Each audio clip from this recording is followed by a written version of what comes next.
गांधी मैदान के just opposite आप देख सकते हो एक बिल्डिंग है जिसका नाम है ज्ञान भवन और यहाँ पर एक मेला लगा हुआ है जिसे कहते हैं सरस मेला। मैं ये मेला घूमने के लिए आया था लेकिन मुझे नींद काफी आ रही थी तो मैंने सोचा कि चाय पी करके नींद तोड़ लूं और लकीली मुझे यहाँ पर जो है पार्किंग मिल जाता है, क्योंकि जब मैं स्कूटी से निकल रहा था तो मन में ये था कि अगर पार्किंग नहीं मिलेगा तो स्कूटी लगाऊंगा कहाँ पे। अंदर यहाँ पर बापू सभागार है, उसके जस्ट अपोजिट में ज्ञान भवन का ये बिल्डिंग है और यहीं पर यह मेला लगा हुआ था। आप ये और यहाँ पर ध्यान देने वाली बात यह है कि मेला जो है 18 सितंबर से स्टार्ट होगा और 27 सितंबर को ये मेला जो है खत्म हो जाएगा। आप ये मेला घूम चुके हो और अगर आप नहीं घूमे हो तो मेक श्योर करना कि इस डेट के अकॉर्डिंग अगर आप जाना, क्योंकि अगर आप 27 तारीख के बाद जाओगे तो आपको यहाँ पर मेला लगा हुआ नहीं दिखाई पड़ेगा। जो यहाँ पर इमरजेंसी असेंबलिंग पॉइंट लिखा हुआ है, मुझे ये देख करके एवेंजर्स असेंबल वाला फीलिंग आ रहा था ये पॉइंट को पढ़ करके कि कुछ इसी तरीके से मतलब लोग चाहते होंगे कि असेंबल हो जाए, मतलब ये एक दिमागी ख्याल था। यहाँ पर जब मैं बाहर देखता हूँ तो यहाँ पर कुछ सेल्फी पॉइंट्स थे जहाँ पर लोग अपने फोटोज को क्लिक कर रहे थे और फिर हम यहाँ से अंदर जाना स्टार्ट करते हैं। वैसे अगर आप अकेले हो तो चाहो तो इस तरीके से बड़े से आईने में खुद को कैमरा के सामने रख करके दिखा सकते हो। और यहाँ से जब मैं अंदर जाता हूँ, क्योंकि यहाँ से सामने यहीं से एंट्रेंस था और एंटर करने के बाद मैंने देखा कि यहाँ पर एक बड़ा सा रंगोली बनाया हुआ है, लेकिन अफसोस कि ये थोड़ा सा उधन चुका है क्योंकि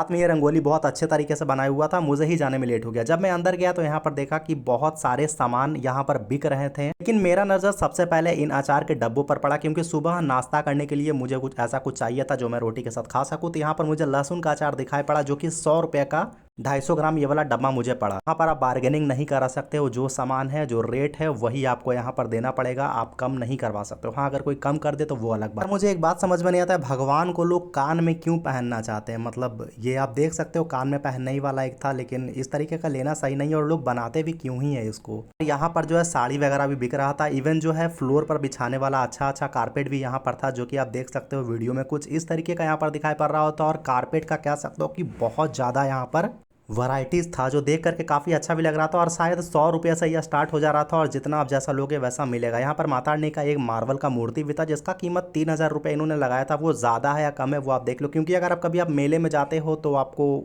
थोड़ा ज़्यादा ही पे करना पड़ता है। लेकिन यहाँ पर आटा, चावल, धान, गेहूँ ये सब भी मिल रहा था, जो अगर आप चाहो तो खुद भी पिसा भी सकते थे। और बांस की बनी हुई कुछ कलाकृतियाँ भी यहाँ पर दिखाई पड़ रही थी। यहाँ पर बहुत सारे ऐसे चीज़ थे जिनको प्योरली पर बहुत सारे ऐसे सामान थे और जो खिलौने थे जिनको प्योर हाथ से बनाया गया था, जिनका मशीन का कोई यूज़ नहीं किया गया था। यहाँ पर आप देख सकते हो यहाँ पर जो फ्लावर्स वगैरह हैं वो भी हैंडमेड दिखाई पड़ रहे हैं। वैसे मैंने इनका रेट नहीं पूछा, अगर आप चाहोगे तो पता चल जाएगा। और यहाँ पर एक हारमोनियम भी था, मैंने इसे बजाया लेकिन इसमें से आवाज़ नहीं आता, क्योंकि इसे बजाने के लिए एक फ्लैप होता है, उसको खोल करके जो है आप बटन्स को दबाओगे तो हारमोनियम का आवाज़ निकलेगा।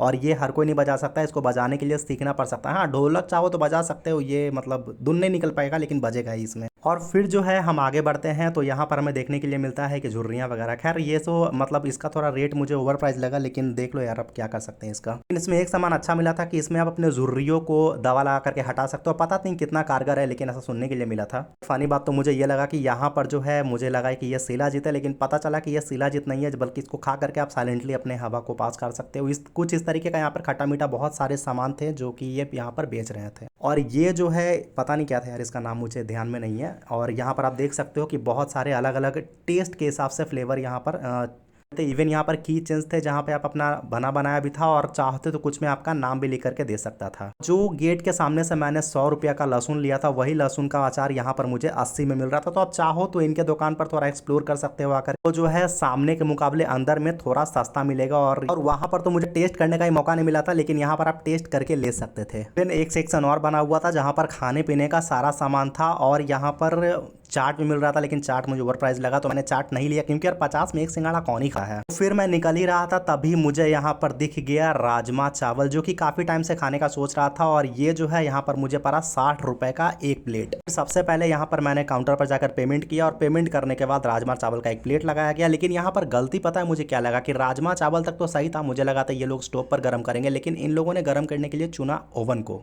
ये सही था, लेकिन जिस प्लेट में ये लोग सर्व करके दे रहे थे वो प्लेट जो है ऊपर से एक प्लास्टिक का लेयर होता है, और प्लास्टिक का लेयर अगर ओवन में ये गर्म करेंगे तो उस प्लास्टिक का जो है कुछ पार्ट खाने में लगेगा ही और वो हमारे पेट में जाएगा, और इस तरीके से खाने से कैंसर जैसी बीमारियां फैल सकती है। ये चीज़ इन लोगों का ध्यान में रखना चाहिए था, लेकिन अब क्या ही बोल सकते हैं, अवेयरनेस का थोड़ा सा। यहाँ पर जो है मैगी भी आपको बना करके दिया जा रहा था, यानी खाने का आपको पूरा व्यवस्था यहाँ पर था। और जब आप निकलोगे तो आपको यहाँ पर प्रणाम का साइन दिख जाएगा। वीडियो को अब मैं यहीं पे खत्म कर रहा हूँ, मिलते हैं एक और न्यू वीडियो में।